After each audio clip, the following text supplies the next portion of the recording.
सरकार चलाते हैं, यहाँ तो आरएसएस सरकार चला रहा है। पर्ची दिल्ली से आ जाती है, भारतीय भवन से आ जाती है और कहीं से आ जाती है, वो फैसले हो जाते हैं। उसके अलावा तो मुख्यमंत्री जी घर में बैठे रहते हैं, टीवी देखते रहते हैं।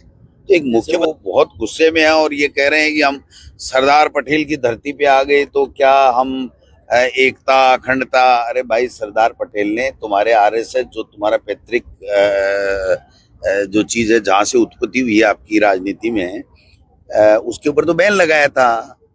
जो आयोजित होने जा रही है कल सिविल डिफेंस की ओर से, जी जी जी, उसे लेकर के क्या? नहीं देखिए, निश्चित रूप से ये तो होना ही चाहिए और नागरिक सुरक्षा हमारा पहला कर्तव्य होना चाहिए और हर तरीके से सरकार को मुस्तैद रहना चाहिए। लेकिन दुर्भाग्य है कि इस प्रदेश के अंदर 1.5 साल से सरकार नाम की कोई चीज ही नहीं है। अब आप बताओ, राजस्थान के विधायक गुजरात में जाके प्रशिक्षण ले रहे हैं और गुजरात में क्या प्रशिक्षण मिलेगा आप सबको पता है। बांटो, बंटोगे तो कटोगे, हिंदू मुस्लिम नफरत फैलाओ, साजिशें रचो, ईडी इनकम टैक्स सीपीआई का दुरुपयोग करो,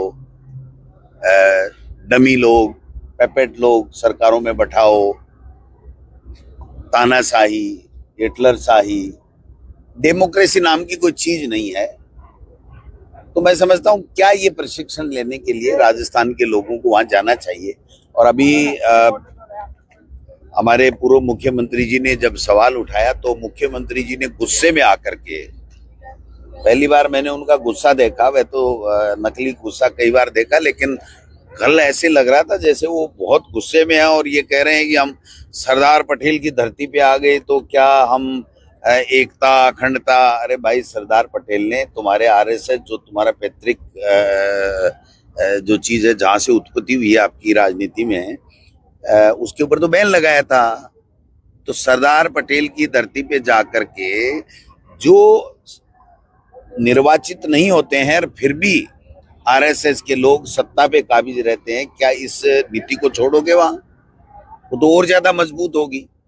जबकि कायदा ये होता है कि जो जनप्रतिनिधि जीतता है, जो सरकार बनती है, जनप्रतिनिधि होते हैं वो सरकार चलाते हैं। यहाँ तो आरएसएस सरकार चला रहा है।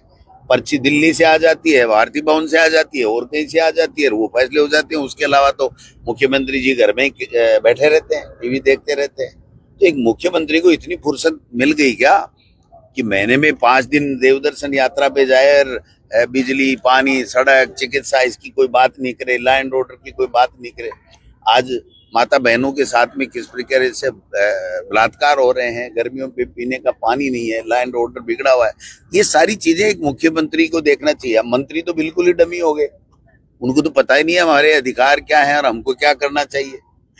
वो तो अनर्गल बयानबाजी के अलावा कुछ कर ही नहीं पा रहे। आपने देखा कि बजट के बाद में कोई मंत्री जाकर के जिलों के अंदर बजट की जो घोषणाएं हैं उसकी पालना के लिए कोई समीक्षा बैठक कर रहा हो, कोई निर्देश दे रहा हो, कोई आईएएस जो सेक्रेटरी जिलों के इंचार्ज हैं वो कहीं जा रहे हो, महामहिम राज्यपाल महोदय घूम रहे हैं पूछते हुए कि मोदी जी की योजनाओं का क्या हुआ, मोदी जी की योजनाओं का क्या हुआ। तो मैं समझता हूँ कि ये सारा का सारा जो है वो उनको इस तरीके से वहां जाकर के और ये नोटंकी करने की आवश्यकता नहीं है। वहां पर यही पढ़ाया जाएगा कि नफरत फैलाओ, यही प्रशिक्षण दिया जाएगा कि बांटो, हिंदू मुस्लिम करो और राज पे कैसे कब्जा रखना है। उनको सेवा से लेना देना नहीं है। यही बात मैं कहना चाहता हूं।